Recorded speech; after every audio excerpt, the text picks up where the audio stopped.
بسم اللہ الرحمن الرحیم۔ السلام علیکم ورحمۃ اللہ وبرکاتہ۔ عابد راجہ چینل کی طرف سے آج میں اپنے دوستوں کو رسول اللہ صلی اللہ علیہ وآلہ وسلم کا ایک فرمان بتاؤں گا۔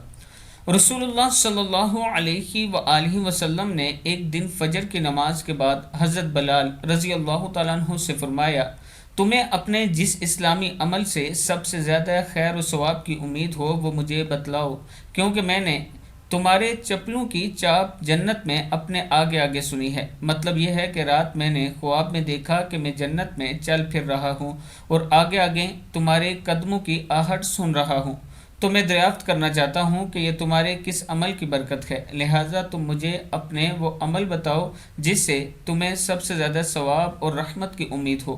حضرت بلال رضی اللہ تعالیٰ عنہ نے عرض کی کہ مجھے اپنے اعمال میں سب سے زیادہ امید اپنے اس عمل سے ہے کہ میں نے رات یا دن کے کسی وقت میں جب بھی وضو کیا تو اس وضو سے میں نے نماز ضرور پڑھی ہے، جتنی نماز بھی مجھے اللہ تعالیٰ کی طرف سے اس وقت توفیق ملی ہے۔ صحیح بخاری کی حدیث ہے۔ یعنی حضرت بلال رضی اللہ تعالیٰ عنہ فرماتے ہیں کہ جب بھی وضو کرتا ہوں تو رب کے سامنے سجدہ ضرور کرتا ہوں، نماز پڑھتا ہوں۔